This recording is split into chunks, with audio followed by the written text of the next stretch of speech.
Muchas gracias. Seguimos aquí en La Silla Rota. Seguimos conversando con el doctor Miguel Carbonell, especialista en temas de transparencia, quien ha seguido muy puntualmente el proceso para renovar el Instituto de Acceso a la Información, el IFAI, que en unos días más conoceremos a sus nuevos integrantes. Eran 5 comisionados, ahora van a ser 7 comisionados, ¿no, Miguel? Es correcto, y el procedimiento se ha seguido ante el Senado de la República, Roberto. Ha sido un procedimiento que yo no dudo en calificar como ejemplar. Hay muchas cosas para criticar a nuestros legisladores, sin duda alguna, pero en este tema han desarrollado una mecánica, una serie de pasos verdaderamente novedosos y verdaderamente pues que han estado a la altura del propio tema de la transparencia. ¿Por qué? Primero porque la convocatoria fue absolutamente abierta, se inscribieron más de 140 personas. Todas y cada una de las personas que habiéndose inscrito cumplieron con los requisitos tuvieron su espacio para concurrir. Para ser entrevistados. Para ser entrevistados por una comisión de senadores que no solamente los escuchó, sino que debatió con ellos. Incluso se dieron debates ríspidos. Sí, se vio que los legisladores hicieron su tarea, investigaron a los candidatos. Investigaron su currículum, lo que habían hecho, y a varios los cuestionaron incluso en términos duros. Así es. Esa parte creo que es muy positiva, pero además, Roberto, los legisladores se hicieron acompañar de un grupo de especialistas que también estaban en la sesión, académicos muy prestigiosos, varios de ellos de la UNAM, y los académicos les iban poniendo una calificación a cada uno de según las respuestas. Se habló, Miguel, de que iba a haber una especie de poda que iba a dejar esos 140 y tantos aspirantes en una cifra menor, pero al parecer ya no va a haber tiempo de eso. Pues si los legisladores quieren tener el nombramiento realizado prácticamente esta semana, pues ya no es difícil. En esa posición. Hubiera sido sano que conociéramos una lista más reducida, que hubiera habido un debate más intenso sobre esas personalidades en particular. Sí, ¿no? Porque hubieran permitido ir más a fondo. Yo percibí que, habiendo sido muy positivo, repito, y muy encomiable el procedimiento, había una cierta etapa ya de cansancio, porque al ser tantos los entrevistados y al ser tantas las horas que se exigía que los senadores estuvieran presentes en la sesión, pues naturalmente había, desde el punto de vista humano, un desgaste. Quizá hubiera sido mejor trabajar con un grupo más reducido y sí, con cada uno de ellos, si hubiera sido un grupo de 15, digamos, ir un poquito más a fondo, ¿no? Me interesa mucho, Miguel, que nos explicaras esta reforma constitucional, ¿qué impacto tiene en los estados? El perfil, digamos, de los órganos garantes, de los institutos o comisiones de acceso a la información en los estados, desde mi punto de vista, es muy diferente de lo que pasa a nivel federal. Es muy desigual, las leyes en la materia, si bien tuvieron que armonizarse con una reforma constitucional previa, siguen teniendo sus altibajos. La mecánica de las sesiones de estos órganos es también muy irregular. Pero, sin embargo, entiendo que la reforma permite al IFAI pronunciarse sobre un caso en particular o atender una demanda que no haya sido bien digamos, cubierta por la autoridad local. Efectivamente, la reforma, Roberto, lo que crea es lo que nosotros hemos llamado un sistema nacional de transparencia, en el sentido de que el IFAI tiene 2 nuevas facultades absolutamente fundamentales respecto a los órganos locales. Cuando un órgano local ratifique la negativa para entregar información, es decir, va el ciudadano y se lo pide a la Secretaría de Salud del Estado de Tabasco, por decir algo, o a la Secretaría de Seguridad Pública de Nuevo León, le dicen que no le van a entregar la información por la razón que sea, va al órgano garante local. Si ratifica la negativa, el ciudadano puede acudir ante el IFAI.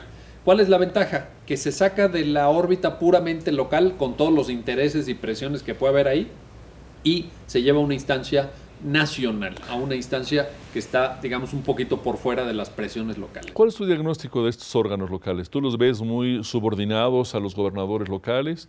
¿Los ves en un proceso de consolidación? ¿Cuál sería tu diagnóstico? No, yo creo que es muy disímbolo. Yo creo que, por ejemplo, el órgano del Distrito Federal ha hecho un gran trabajo.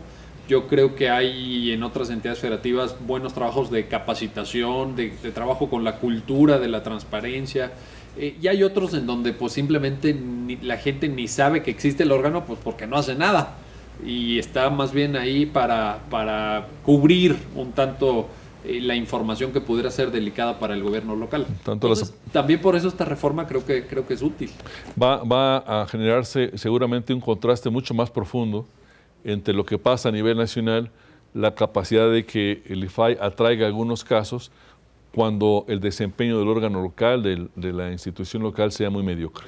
Ese es otro, qué bueno que lo menciona Roberto, porque ese es otro tema importante. El IFAI va a poder, del universo de casos que están bajo conocimiento de los órganos garantes locales, atraer casos. Atraer casos que sean emblemáticos, que sean relevantes, que sean novedosos, y fijar un criterio, que ese criterio va a servir a nivel nacional para los 32 órganos locales. Lo que dicen los abogados, va a ir construyendo doctrina. Sí, realmente esa es una gran oportunidad. Sí, y seguramente los ciudadanos de los estados acabarán entendiendo que tienen un aliado a nivel federal, una especie de última instancia a la cual recurrir cuando a nivel estatal se cierran las condiciones, ¿no? Yo creo que eso es muy importante porque yo lo que he observado, y toda generalización seguramente es injusta, Roberto, pero en algunos casos es que la atmósfera local está muy contaminada. Es decir, hay presiones del gobernador, hay presiones incluso de la Procuraduría a veces en temas delicados, o de la Secretaría de Seguridad Pública, y el hecho de que haya una pequeña vía, bueno, pequeña o no tan pequeña, pues, pero una vía al fin y al cabo, para escalar hacia un órgano nacional que está en otra dinámica, que está en otro discurso, que está en otra lógica, por fuera de los intereses y presiones que puede haber en una entidad federativa, es algo muy, muy, muy alentador. Creo que es una buena reforma en general. Sí, toda ley en materia de transparencia tiene sus reservas, digamos, tiene algunos aspectos con alguna información que no puede otorgarse. A nivel federal, los temas fundamentalmente de seguridad nacional, por ejemplo, de secretos militares, los temas de datos personales, por ejemplo, los datos que solamente le interesan y son propiedad de las personas, de los individuos, pero uno no encontraría, especialmente en materia de seguridad nacional, una argumentación válida a nivel estatal. Claro. ¿Y se ha hecho, Seguramente, ciertamente se ha hecho.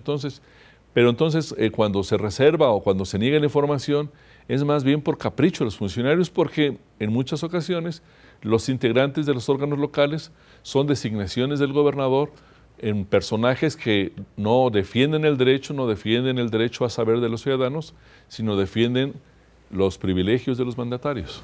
Eso ha pasado, sigue pasando, pero ahora la reforma viene a fortalecer la autonomía también de los órganos locales, y con esta nueva configuración del IFAI tenemos ahí una ventana de oportunidad interesante.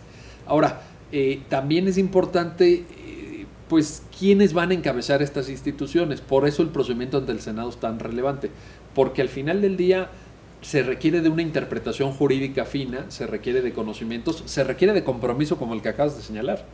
Es decir, si quienes van a estar ahí no tienen un compromiso personal, institucional con el tema de la transparencia, sino que quieren estar en la nómina, pues para seguir una carrera burocrática o para estar haciéndole favores al gobernador, pues yo creo que no tienen nada que hacer ahí. Sí, hay un clásico que dice que las instituciones son tan fuertes como la convicción de sus integrantes. Entonces va a ser muy importante que los nuevos comisionados del IFAI demuestren compromiso con el tema, ¿no? Y ahí el Senado tiene una gran oportunidad, porque entre los inscritos hay gente muy valiosa. Hay gente que ha dado muestra, incluso en las entidades federativas, en los órganos garantes locales ha dado muestra de un compromiso, ha dado muestra de una capacidad argumentativa muy sólida. Y yo creo que esos son los perfiles que necesitamos. ¿Tú hasta ahorita estás tranquilo o estás dándole una especie de derecho a la duda, digamos? No, yo estoy hasta ahorita muy tranquilo y muy satisfecho por lo que lleva el procedimiento. Ahora, en todo proceso de nombramiento hay dos etapas, hay dos cosas que son importantes, Roberto. Uno, cómo se lleva las propias etapas de la discusión, desde quienes se inscriben, el trato que reciben por parte de los legisladores. Y dos, lo más importante, el resultado.